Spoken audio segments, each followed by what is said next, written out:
प्राकृतिक खेती को जीरो बजट फार्मिंग भी कहते हैं, जिससे किसान कम लागत में अच्छी आमदनी कमा सकते हैं। प्राकृतिक खेती की खासियत ये है कि ये देसी गाय पर आधारित कृषि पद्धति है। इस पद्धति में रसायनों का इस्तेमाल नहीं होता है। खेती में इस पद्धति को अपनाना किसानों के लिए जरूरत बन गई है। प्राकृतिक खेती के कई फायदे हैं। इसके लिए गहरी जुताई की जरूरत नहीं होती। इसमें सिंचाई पौधों से कुछ दूरी पर की जाती है, जिसमें सिर्फ 10% ही पानी लगता है। दूर से पानी देने के कारण जड़ों की लंबाई बढ़ती है, जिससे तनों की मोटाई और पौधों की लंबाई में भी इजाफा होता है। प्राकृतिक खेती में देसी बीजों की काफी अहम भूमिका होती है। देसी बीज पोषक तत्व कम लेते हैं और पैदावार ज्यादा देते हैं।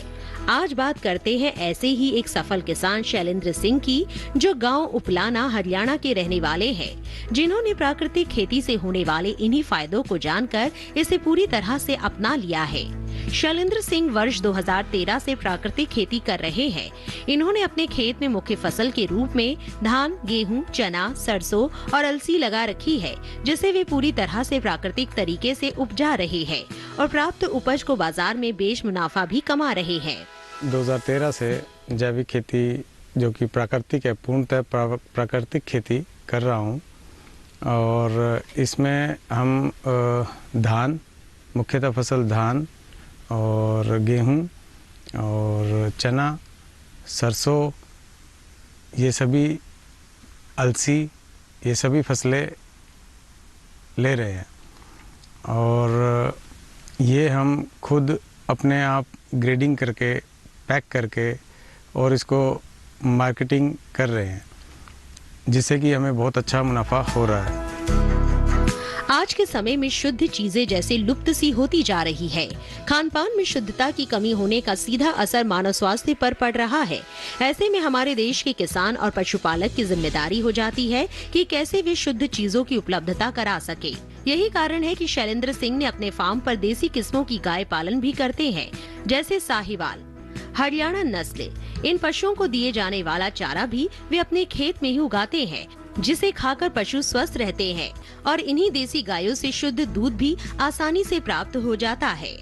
इसके अलावा प्राप्त दूध की प्रोसेसिंग कर वे शुद्ध घी भी बनाते हैं। शुद्धता की बात करें तो आजकल जो कि मिलावटी इतना मिल रहा है और ऊपर से शुद्ध भी नहीं मिल रहा है और HF का दूध भी मिल रहा है जो कि शुद्ध नहीं होता है।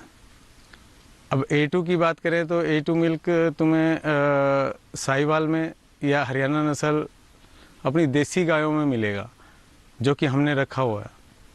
हम चारा जो सा है खुद उगाते हैं, आटा हमारा है, सरसों का खल हमारा है, चने की चूरी हमारी है और जो सा मूंग है, मूंग का जो चूरा बचता है वो भी हमारा है। तो हम ये सभी चीज़ अपनी गायों को देते हैं, जिससे कि शुद्ध ऑर्गेनिक दूध हमें उपलब्ध हो जाता है। वो फ़िलहाल हम खुद अपने लिए कर रहे हैं, पर उसको प्रोसेस करके 3500 रुपये तक का हमारा घी निकल जाता है, जो कि 101% शुद्ध प्राकृतिक घी है। शैलेंद्र सिंह अपने जिले के कृषि विज्ञान केंद्र जाते रहते हैं ताकि उन्हें प्राकृतिक खेती से जुड़ी नई जानकारियां प्राप्त होती रहे। ये हमारे कृषि विज्ञान केंद्र के साथ रेगुलरली जुड़े हुए हैं। इन्होंने हमारे कृषि विज्ञान केंद्र से बहुत सारी सी ट्रेनिंग भी ली है, जैसे डेयरी पशुपालन की ट्रेनिंग, केचुआ उत्पादन की ट्रेनिंग और विभिन्न प्रकार की।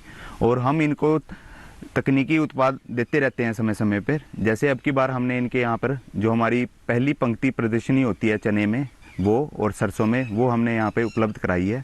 ये बहुत ही प्रगतिशील किसान हैं और ये प्राकृतिक खेती बहुत अच्छी तरीके से कर रहे हैं।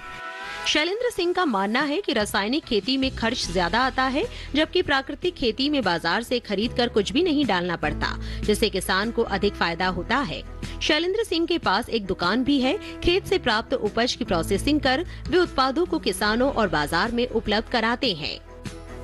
हमने जैसे कि पानीपत एक स्टोर किया है, एक हमारा असंत स्टोर है और एक करनाल है आर सेक्टर में।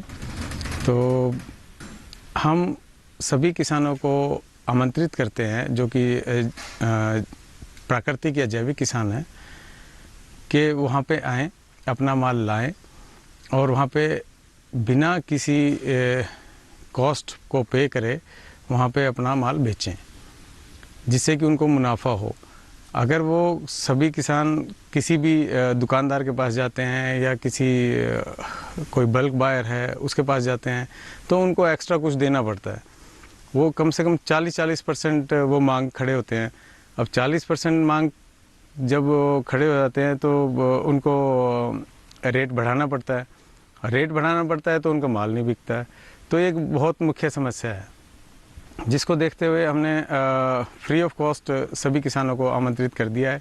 वहाँ पे टेबलें होंगी, वहाँ पे दोपहर का अपने चाय नाश्ता जो वो भी हम उनको प्रोवाइड कर रहे हैं, ताकि वो अपना माल बेचें और अच्छी कीमत उनको मिल जाए। प्राकृतिक खेती से उपजी फसलें मौसम की विषमताओं को काफी हद तक सहन कर लेती है, जिससे किसान आर्थिक नुकसान से बचे रहे हैं। खेती के लिए खाद और कीटनाशक की जरूरत होती है। प्राकृतिक खेती में ये दोनों चीजें प्राकृतिक तरीके से ही बनाई जाती है, वो भी घर पर मौजूद सामग्री से, यानी बाजार से कुछ भी खरीदने की जरूरत नहीं पड़ती है। ऐसे में कहा जा सकता है कि प्राकृतिक खेती लघु और सीमांत किसानों के लिए किसी वरदान से कम नहीं है।